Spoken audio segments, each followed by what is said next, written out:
Hello traders, फिर से आ चुके हैं हम निफ्टी 50 के चार्ट पर। बात करेंगे मंडे के लिए, मंडे को मार्केट कैसा रहेगा। इसी बीच हम ये भी चेक कर लेंगे कि FIDIs की क्या कहानी है, क्या पोजीशन बना करके गया है। और आज संडे था। संडे ऐसा एक दिन था आज जो बहुत इम्पोर्टेंट दिन था आज का, क्योंकि आज का दिन बजट डे वाला दिन था। इसी कारण मार्केट भी ओपनिंग हुआ है और आज के लिए लोगों का व्यू ये था, मैक्सिमम लोगों का, कि मार्केट बुलिश रहेगा। ठीक है, मैं ज़्यादा इधर उधर की बात नहीं करूंगा, जो क्लियर बात है वही। लोगों का व्यू यही था कि मार्केट बुलिश रहेगा, लेकिन मेरा व्यू ये था, हालांकि मैं वीडियो नहीं डाला, लेकिन मेरा व्यू ये 100% ये था कि मार्केट अच्छा खासा गिरेगा कल। ठीक है, मैं वीडियो डाला नहीं। और दूसरी नंबर बात यह है कि आज मैं ट्रेड ज़्यादा किया भी नहीं, बस एक ही ट्रेड लिया था, उसमें मुझे अच्छा खासा प्रॉफिट हो गया। मैं बस क्लोज्ड बंद कर दिया। ठीक है, तो मैं कई दिनों से वीडियो डाल नहीं पाया था, थोड़ा मैं बिजी था और दिल भी नहीं करता है। फिर देखता हूँ कि 2-4 बंदा है टिका हुआ है, अभी तक अनसब्सक्राइब कोई नहीं किया है, यही कारण है। देख सुन के फिर दिल में आया कि चलो यार वीडियो डाल ही देता हूँ। तो रोज़ की तरह मैं एक बात कह दूँ डिस्क्लेमर के तौर पर कि भाई ये वीडियो ओनली फॉर मैं एजुकेशन पर्पज़ के लिए डालता हूँ, ना कि कोई बाय और सेल का रिकमेंडेशन है मेरी तरफ से। आपका पैसा है, आप ही रिस्पॉन्सिबल है, आप ही जानते हैं कि आपको कैसे ट्रेड करना है, नहीं करना है। ठीक है, बस ये है कि मैं इस वीडियो के माध्यम से मैं जो करता हूँ, मैं वो मेरा एक्सपीरियंस मैं शेयर करता हूँ सिर्फ। ठीक है, तो कम से कम ये है कि चाहे ज़्यादा तो मेरा सब्सक्राइबर है नहीं, लेकिन जो भी है, लेकिन वो दिल से मेरे साथ जुड़े हुए हैं, ये बात की मुझे बहुत खुशी है। ठीक है, तो खैर बात रही आज का सीजन, एक बहुत इम्पोर्टेंट दिन था। और एक बात कह दूं कि हाँ भाई, इसी बीच हम ये भी चेक कर लेंगे FIDIs की क्या कहानी है, क्या पोजीशन बना करके गया है, और कल का मार्केट कैसा रहेगा मैं क्लियरली ये बता दूंगा आज। ठीक है,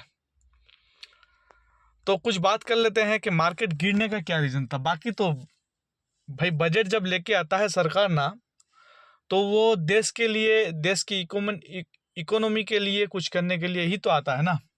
और ये सिस्टम है भाई, इससे चलता है दुनिया, पूरे सारे कंट्री ऐसे ही चलते हैं। ठीक है, तो ये साल में एक बार आता है। और ये जो बीजेपी सरकार गवर्नमेंट है, टिके हुए हैं अभी तक, तो इस सरकार के दौरान ये बजट जो है 9 टाइम्स लगातार यही लोग बजट पेश किए हैं, यानी कि निर्मला सीतारामन जी। ठीक है, ऐसा ये दूसरे ऐसे वुमेन है जो, ऐसा दूसरा कोई मिनिस्टर है जो ये बजट 9 टाइम क्या कहते हैं पेश किया है। ठीक है, तो बात करेंगे मार्केट गिरने का। मार्केट गिरने का रीज़न कुछ बहुत ज़्यादा हमें ढूंढने की या इधर उधर भटकने की ज़रूरत नहीं है। रीज़न दो ही है, जो टैक्स है। ठीक है, एक तो है सिक्योरिटी ट्रांजैक्शन टैक्स, जिसे शॉर्ट में कहा जाए तो STT। इसमें बढ़ोतरी के कारण मार्केट कुछ इसको नेगेटिवली लिया है, इसी कारण मार्केट गिरा है। देखा जाए तो बहुत ज़्यादा गिर गया ऐसी भी नहीं है, ज़्यादा कुछ नहीं है, वही 8 लाख करोड़ का लोगों को लॉस हुआ है, इन्वेस्टर्स की गई है, पैसा डूबा है और कुछ नहीं। 8 लाख करोड़ बस आज के सीजन में। ठीक है, और दूसरा नंबर एक और टैक्स है, दूसरी नंबर बात ये है, ये जो STT टैक्स था ना, ये पहले था 0.025। ठीक है, पहले था ये, लेकिन अभी कितना कर दिया है, अभी कर दिया है 0.05। ठीक है, ये रहा फ्यूचर वालों के लिए, जो फ्यूचर में ट्रेड करते हैं, ये उनके लिए है। और हमारे लिए, हम जो ऑप्शन ट्रेडिंग करते हैं, हमारे लिए क्या है, 0.1% से बढ़ा करके अभी कितना कर दिया है, 0.15%, मतलब बहुत ज़्यादा। ठीक है, कहाँ 0.1, कहाँ 0.15, 15 मायने रखता है। ठीक है, इसको मार्केट पूरी तरीके से नेगेटिवली लिया है, इसी कारण मार्केट गिरा है। अब सवाल यह है कि कल क्या गिरेगा। देखिए आज था ग्लोबल मार्केट, आज संडे को बंद रहता है, बंद था, हमारा भी रहता है बंद, लेकिन बजट की वजह से खुला था। देखिए आज क्या हुआ नहीं हुआ वो अलग चैप्टर है, लेकिन भाई कल जो है हो सकता है, मे बी पॉसिबिलिटी है कि कल इससे भी ज़्यादा गिर जाए। लेकिन वैसे देखने को तो लग रहा है गिरे, लेकिन इतना नहीं गिरेगा। आज लगभग 2% निफ्टी 50 गिरा है, तो इसका मतलब नहीं कल भी इतना गिरेगा, नहीं कल थोड़ा कम भी गिर सकता है, और सपोर्ट भी है अच्छा। तो देरी नहीं करेंगे, इस दौरान हम ये भी देख लेंगे FIS की क्या एक्टिविटी है। तो मैं बता दूं, ये ऑलरेडी मैं मार्क कर दिया हूं, ये मैं मार्क किया हूं कल के लिए 24,740 फर्स्ट सपोर्ट रहेगा। इसको तोड़ता है तो 24,622 तक आएगा, 100% आएगा। इसको अगर तोड़ दे तो 24,500 तक मार्केट दिखेगा। भाई इसके नीचे अगर जाता है तो फिर अच्छा खासा मार्केट क्रैश हो जाएगा, ठीक है। यहाँ तक तो आने का पूरा संभावना है। अगर रेजिस्टेंस की बात करूं तो 24,860, अगर यहाँ इसके ऊपर अगर सस्टेन करता है इसको तोड़ करके, तो मान लीजिए 24,973 तक मार्केट दिखेगा।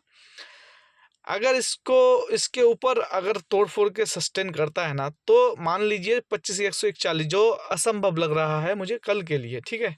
हो भी सकता है भाई, बाइंग भी आ सकती है, क्योंकि बहुत सारे शेयर्स जो हैं उनको तो फायदा हुआ है ना। बहुत सारे शेयर्स में, स्टॉक में बाइंग आई है। क्यों? उसका भी रीज़न है। चलो इतना सोचता हूँ कि वीडियो लंबा ना हो, अगर उसमें जाऊँ तो फिर वीडियो लंबा हो जाएगी। तो 2-4 ऐसे में, जैसे कहते हैं ना, कह दूंगा कि क्यों, किस सेक्टर में आई है बाइंग, ठीक है।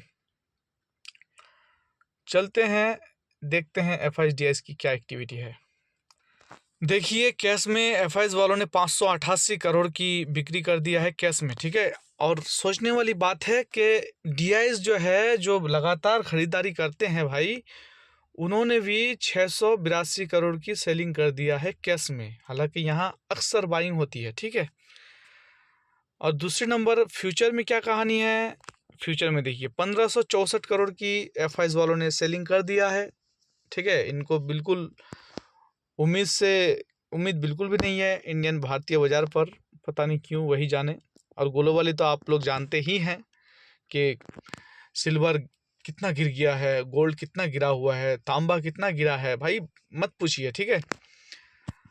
तो कहानी वही है। हिसाब से देखा जाए तो अगर गोल्ड सिल्वर में गिरावट आती है, क्रूड ऑयल में गिरावट आती है, तो फिर मार्केट को तो बुलिश रहना चाहिए। लेकिन क्या है कि हम उभर नहीं पाते हैं, ठीक है। उसी जगह ऑप्शन में देखिए 10,292 करोड़, यानी कि हर जगह जो है पोजीशन ये लोग रेड में बना करके गए हैं, ठीक है। सेल करके गए हैं भाई, बाइंग का कोई नाम निशान नहीं है इसमें आज, ठीक है। चलो चार्ट पे फिर चलते हैं। देखिए कौन से सेक्टर में खरीदारी आई है, बता देता हूं मैं।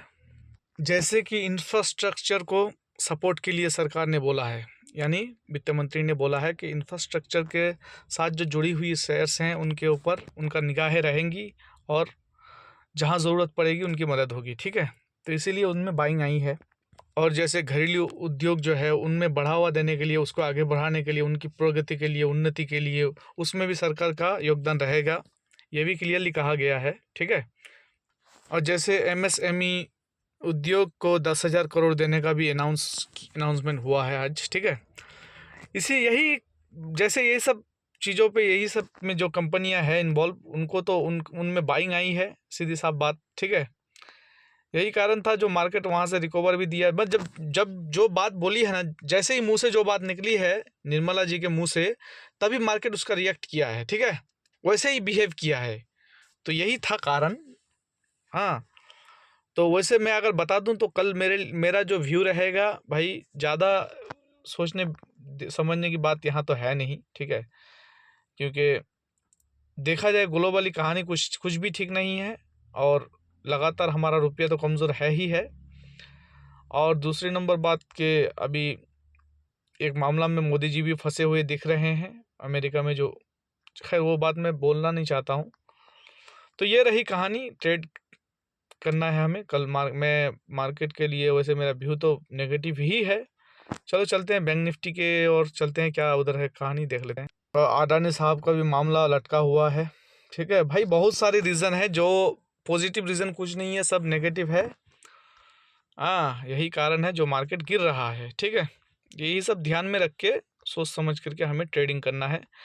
अभी तो मैं बिल्कुल भी पॉजिटिव नहीं हूँ मार्केटों में, ट्रेडिंग में मैं नेगेटिव रहता हूँ। सवाल ये है कि बाइंग और पोजीशन कहाँ कैसे बनाना है वो देखने वाली बात रहती है। सपोर्ट रेजिस्टेंस को ध्यान से काम करके ही हमें अपना पोजीशन को बनाना है। तो मैं मार्क कर देता हूँ थोड़ा पॉज करके। ओके, देखिए मैं मार्क कर दिया हूँ, इसी दौरान मार्केट काम करेगा। अगर मेरा सपोर्ट जो है, मैं तो 42 हूँ, ठीक है, अगर मेरा ये तीनों सपोर्ट को तोड़ के नीचे सस्टेन करता है तो मार्केट फिर अच्छा खासा गिरने वाला है। ठीक है, तो फर्स्ट सपोर्ट रखा हूँ मैं 58,151, इसको तोड़ देता है तो 57,957, इसको भी तोड़ दे तो 57,729 तक मार्केट दिखेगा अगर इसके नीचे सस्टेन करने लगता है। और उम्मीद है, तो मुझे तो लग रहा है कि कहीं ये सारे मेरा गैप डाउन ओपनिंग में ही ये सारे तोड़ फोड़ के नीचे ना वो गैप डाउन ओपनिंग दे दे, ये भी तो हो सकता है, पॉसिबल है। और रेजिस्टेंस की बात करूँ 58,490, इसको तोड़ता है तो 58,740 तक मार्केट दिख सकता है, पॉसिबल है। लेकिन अगर इसके ऊपर सस्टेन करता है तो मान लीजिए जो आज जो गिरा था ना, उसका रिकवरी कल 50% दे ही देगा। ठीक है, अगर इधर रहता है मार्केट बुलिश 59,070 तक जा सकता है। कह तो रहा हूँ, अगर हो सके, अगर कल कुछ मार्केट पॉजिटिवली ले ले कुछ कुछ बातों का, तो मार्केट कल रिकवर भी दे सकता है। लेकिन ध्यान रखना है, अगर मार्केट का लाइव में जो दिखेगा भाई, बार बार कहता हूँ, वही वही होता है मार्केट में। ठीक है, चलते हैं सेंसेक्स में। सेंसेक्स की क्या कहानी है देख लेते हैं। देखिए मैं सेंसेक्स के चार्ट पर आ चुका हूँ। मैं जो आज ट्रेड किया था, आज भी मैं सेंसेक्स में ही किया था। ठीक है, और जो भी है खुश हूँ भाई, अच्छा है, फ़ायदा हुआ है। ठीक है, और चलो मैं मार्क कर देता हूँ फिर से पॉज करके। देखिए मैं मार्क कर चुका हूँ, फर्स्ट सपोर्ट में रखा हूँ 80,409.10, इसको तोड़ देता है तो 79,600 तक मार्केट दिख सकता है, क्योंकि कल बड़ा मूव है, एक बड़ा मूव देगा कल, मूव बड़ा ही रहेगा। ठीक है, इसके नीचे अगर सस्टेन करता है तो 79,043 यानी 79,050 तक मान लीजिए, यहाँ तक मार्केट आराम से दिखेगा सेंसेक्स। ठीक है, रेजिस्टेंस की बात करूँ 80,900, इसके ऊपर, इसको तोड़ के इसके ऊपर अगर सस्टेन करने लगे तो समझ लेना 81,408 तक मार्केट जाने के लिए तैयार है। ठीक है, अगर इसको किसी कारण अगर तोड़े तो हो सकता है 81,000 82,000 तक मार्केट दिखे, लेकिन पॉसिबिलिटी कम है। मैं कल के लिए भी नेगेटिव हूँ। ठीक है, हाँ, ट्रैप करने के लिए आपको थोड़ा बहुत बाइंग दिखेगा, 1 2 3 मान लीजिए कैंडल बनाता भी है तो मार्केट घूम फिर के मार्केट को तनाव, मार्केट को गिनना ही है। ठीक है, तो यही दिमाग में रख के चलना है कि कल का मार्केट जो है, मार्केट 42 ही रहेगा मेरे नज़र में। और मैं ये अपना एक्सपीरियंस बता रहा हूँ भाई, मैं किसी को ये फोर्स नहीं कर रहा हूँ कि तुम मैं जैसे कह रहा हूँ वैसे ही तुम करो, ना ना ना ना, ये गलती मत करना। ठीक है, जो लाइव में दिखेगा वही करना है। तो आज के लिए इतना ही, वीडियो डाल नहीं पाया था उसके लिए मैं अपना क्या कहते हैं सॉरी बोलता हूँ, कई दिन से वीडियो डाल नहीं पाया हूँ। और आप लोगों को अगर कुछ पूछना है तो आप कमेंट बॉक्स में जाके बता भी सकते हैं, पूछ भी सकते हैं, अच्छा लगता है। ठीक है, तो आज के लिए इतना ही, थैंक यू वेरी मच।